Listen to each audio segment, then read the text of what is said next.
Este video es presentado por el Sistema Ciencia Garza Educativa de la Universidad Autónoma del Estado de Hidalgo. Para mayor información, visítanos en www.uaeh.edu.mx. Gracias por aprender. Muy buenas tardes, chicos. El día de hoy, continuando con la asignatura de Teoría de la Administración Pública, el día de hoy vamos a abordar un tema importante que es la administración pública como ciencia, una aproximación a su objeto de estudio. ¿Por qué es importante saber esto? Casualmente en las ciencias sociales lo que encontramos es que somos más frágiles que las naturales, entonces tenemos que buscar una serie de mecanismos para hacernos pertenecer como ciencia. De esta forma, ¿no? Vamos a estar investigando cuál es el objeto de estudio de la administración pública, porque desafortunadamente hasta antes de este artículo no habíamos descubierto cuál era. Vamos a ir viendo a través de los diferentes autores que algunos hemos abordado cómo podemos integrarnos a esto. Partiendo de esto, el texto que nos fue proporcionado, ¿cuál fue, Josué? La administración pública como ciencia, una aproximación a su objeto de estudio. La administración pública como ciencia, una aproximación a su objeto de estudio. ¿Quién es el autor de esto? ¿Quién me puede decir? José Cándido González Mercado. ¿No? El texto técnicamente nos trata de 4 puntos. ¿Quién me ayuda con el primero?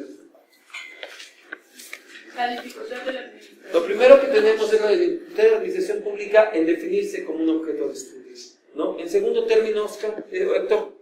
La dicotomía política y administración. Estamos en la dicotomía de política y administración, ¿no? El tercer punto, ¿no? nos lleva a ver cuáles son los diferentes objetos de estudio que se han tomado, ¿no? Estamos viendo que no se ha llegado a un consenso.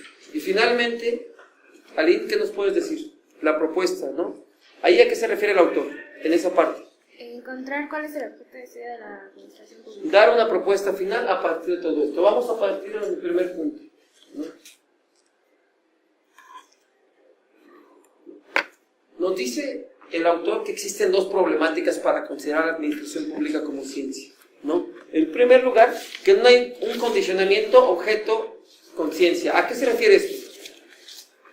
En términos generales, nos lleva a pensar 2 cosas, ¿no? Primero, por ejemplo, tomamos el ejemplo de la psicología. ¿Cuál es el objeto de estudio de la psicología, jóvenes? El estudio del comportamiento humano individual, ¿sale? Partiendo del estudio del comportamiento individual, ¿no? Es el objeto de estudio de la psicología. Sin embargo, en la administración pública lo que estamos encontrando es que tenemos el objeto de estudio que es la administración pública y no sé qué es la administración pública misma. Esto nos genera una confusión, evidentemente. No hay un condicionamiento, ciencia con objeto. Y lo segundo, ¿no? Definir claramente cuál es el objeto de estudio. Eso es lo que nos aborda esta parte del texto, ¿no? ¿Por qué nos dice que es una cuestión difícil? Porque es una cuestión cambiante, compleja, histórica, dinámica y que depende de circunstancias externas, ¿no? En términos generales, lo que nos lleva al autor, en un primer término, es, tenemos un problema. No hay objeto de estudio, ¿por qué? Porque se han tomado diferentes objetos de estudio. ¿Esto qué problema nos da? Que no puede ser considerado como una ciencia. Vamos a pasar al siguiente punto. A partir de aquí, el autor se hace una revisión bibliográfica de todos los trabajos sobre el objeto de estudio. ¿Cuál es el primer intento por encontrar el objeto de estudio? De Lewis.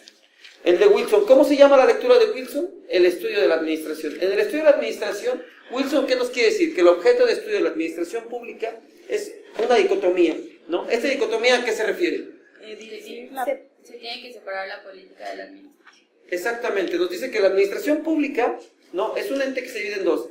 En política y administración. Hay que intentar separarlas finamente. Y ahí, ¿qué es lo que realiza la política? Decidir. La política decide, ¿no? Y por otro lado la administración pública ejecuta. Es lo correcto, ¿no? Entonces, lo que hace en esta revisión bibliográfica el autor es encontrar que el primer intento por encontrar el objeto de estudio es la dicotomía de Wilson, ¿sale? De ahí partimos, de ahí es de donde empezamos a hacer toda la revisión para llegar hasta la propuesta que él nos genera. En el siguiente punto empezamos a ver lo que son las diferentes propuestas sobre lo que ha sido el objeto de estudio. En un primer término, ¿qué tenemos? La propia administración. La administración pública misma. ¿Por qué? ¿No? Autores como Mar Guerrero nos dicen que la administración pública es el objeto de estudio. ¿Por qué? Porque es la acción del gobierno, es lo más evidente que vemos generalmente en todo esto. Cuando tenemos un problema social o cuando logramos tener algún acontecimiento como una mala carretera, ¿a quién es el primero que culpamos? En este caso, a la administración. Es que esta administración no sirve, ¿no? Por ese tipo de cuestiones tenemos un espacio el cual no nos permite aclarar cuál es el objeto de estudio, ¿no? ¿Qué más nos pueden decir? ¿Cuál es la problemática, ¿no?, de encontrar el objeto de estudio o de considerar esta propuesta? ¿Quién me puede ayudar? Que no hay una diferencia entre la ciencia y el objeto. Exactamente, nos remitimos a lo que fue anteriormente el punto 1, ¿no? No hay una relación ciencia-objeto. Por esa pequeña diferencia no podríamos considerarlo como objeto de estudio. La siguiente propuesta, ¿cuál es? La segunda propuesta que nos manejan es el Poder Ejecutivo. ¿Por qué se considera el Poder Ejecutivo? Porque generalmente se materializa el objeto de estudio en una persona o en una institución. En este caso, se materializa en el presidente, en el gobernador o en el presidente municipal. Sin embargo, la problemática de tomar el Poder Ejecutivo es la siguiente, que el Poder Ejecutivo no es el único que realiza administración pública. ¿Por qué no es el único que realiza administración pública? Porque los otros dos poderes también, el Poder Legislativo, a través de los diputados y senadores, y el Poder Judicial, a través de los órganos de justicia, así como los organismos autónomos, también realizan administración pública. Tenemos el caso del INE o de Derechos Humanos, quienes también realizan este tipo de cosas, ¿no? Pasamos a la siguiente propuesta, ¿no? Otro de los casos dijeron, bueno, si no se materializó en el Poder Ejecutivo, bueno, vamos a tomar a todas las organizaciones, ¿sabe?, que realizan administración pública, ¿no? Cualquier organización pública podría realizar administración pública, y pareciera bien, ¿no? Porque podríamos pasarnos en la teoría de la organización. Sin embargo, cuando tenemos una problemática, ¿no? Esta es una respuesta residual. ¿A qué se refiere? Por principio de cuenta, las instituciones son cambiantes. No son las mismas instituciones que teníamos en los años 70 a las que tenemos actualmente, ¿no? Otra cosa, responden a las necesidades actuales. ¿Por qué? Porque anteriormente no teníamos instituciones como los organismos de atención a la mujer, los organismos de equidad de género, los organismos de atención a los adultos, no los teníamos como tal en los años 50, ahora sí los tenemos. Estamos viendo ahí que responden a necesidades actuales, ¿no? Y finalmente a que son cambiantes. ¿Por qué son cambiantes? ¿Sale? Porque técnicamente puede llegar un gobernador, puede llegar un presidente y cambiar toda la estructura de su gabinete adaptándolo a sus necesidades, ¿sale? Por estas dificultades, la tercera propuesta tampoco puede ser tomada como el objeto de estudio. La cuarta propuesta intentó ser un poco más grande, intentó abarcar todo el Estado, pero sin embargo, tomar una medida tan grande para tomarla como objeto de estudio nos crea confusión. ¿En qué sentido nos crea confusión? Por principio de cuentas, vemos cuáles son los elementos básicos del Estado. Eso sí los conocen, ¿no? ¿Cuáles son los elementos básicos del Estado? Territorio, población y gobierno. Territorio, población y gobierno. Y de esos tres elementos, ¿no?, ¿cuál de ellos realiza administración pública? Solamente una parte de la población, no toda la población en su conjunto. Dado esto, si consideramos el Estado como objeto de estudio, nos queda como una visión muy amplia de lo que realmente queremos encontrar y tendríamos mucho más problemas para su estudio. Finalmente, lo que nos llama el autor, la siguiente, ¿no?, nos da a las primeras conclusiones. Yo voy a permitir que, a ver si alguno de ustedes me lea alguna fuerte, ¿no? ¿Cuál es la primera conclusión? La administración pública cumple fines estatales, bien común, dominación y dirección, y está investida de un carácter político, pero no le da opción a ser el objeto de estudio. En esta primera conclusión, el autor, ¿qué nos quiere marcar? Que la administración pública es cierto, cumple fines estatales, ¿no? Pero la administración pública misma no puede ser considerada, ¿no?, como tal, ¿no? En la siguiente que nos dice, la administración pública es la parte más visible del Estado. Y esto es llevado a cabo por el Poder Ejecutivo. Sin embargo, no es el único poder que realiza estas actividades, como habíamos mencionado. ¿Cuáles son los otros poderes que realizan la administración pública? Legislativo, judicial y los organismos autónomos. Ahí lo tenemos claro, ¿no? En otro punto dice, se desarrollan las instituciones estatales, principalmente, lo tenemos repetido, ¿verdad? Principalmente el Poder Ejecutivo, pero tienen cierta temporalidad y están en función a las necesidades del Estado. ¿Qué nos quiere decir esto? Que las instituciones son cambiantes y por ello no podríamos tomarlo como objeto de estudio. Y la última, al considerar la actividad administrativa como la administración pública como el objeto de estudio, nos centramos exclusivamente en el ámbito administrativo y estamos dejando de lado ¿qué parte? La parte política, ¿no? Lo que nos había hablado Wilson. Si nosotros tomamos estos elementos o estas propuestas que habían tomado, nos iremos solamente del lado de la administración y estaríamos dejando una parte importante fuera. ¿Cuál es esa parte? La parte política, ¿no? En ese sentido, desde ahí es donde parte el autor para darnos su propuesta final. Nos dice, La administración pública está íntimamente ligada a la política, ¿no? Son primas hermanas, técnicamente nos dice.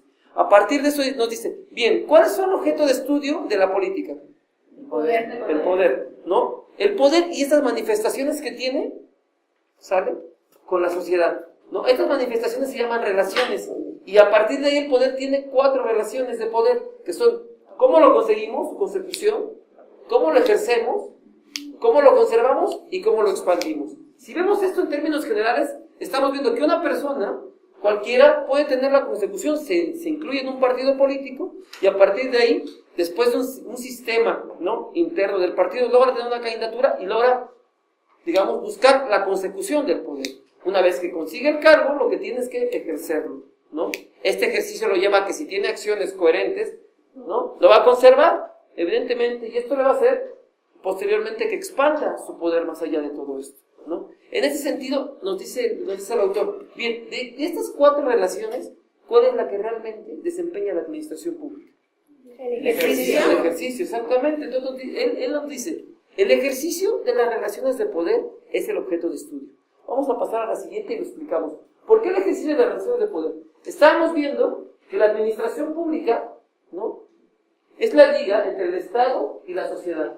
A partir de ahí, ¿no?, el ejercicio de las relaciones de poder serían cuestiones tanto de funciones internas como externas, es decir, la parte administrativa y la parte política. Dentro de las funciones internas, ¿qué puede decir? Bueno, tiene dominación, dirección, coordinación de organización, todas aquellas cosas que realiza la administración pública, ¿no?, para su administración, ¿no? Y dentro de las otras actividades son los procesos administrativos, la estructura organizacional, la administración de recursos y la toma de decisiones, ¿sale? Si nosotros tomamos el ejercicio de las relaciones de poder, ¿no?, podríamos analizar todas estas estructuras de cada administración pública y con eso podría ser más fácil. ¿Por qué? Imaginen ustedes que les encargan, estudien la administración pública de algún municipio, les gusta el de Tulancingo, vale. ¿Qué es lo que harían para estudiar la administración pública de Tulancingo? Bueno, ver, ¿no?, cómo se toman las decisiones, quién es actualmente el presidente municipal, pero ojo, dentro de la dominación, cuáles son los grupos hegemónicos dentro de ese municipio. Otra cosa, ¿cuál es su estructura organizacional? ¿Será igual la estructura organizacional de Tulancingo que la de Pachuca? No. Tampoco sería. Vamos a ver cómo está su relación con otros poderes, ¿no? Porque el municipio de Tulancingo podría tener una relación de ser del partido X, pero tener un partido contrario a nivel estatal, y hay que ver ese tipo de relaciones. Por eso es que es más fácil tomar las relaciones de ejercicio de poder como el objeto de estudio.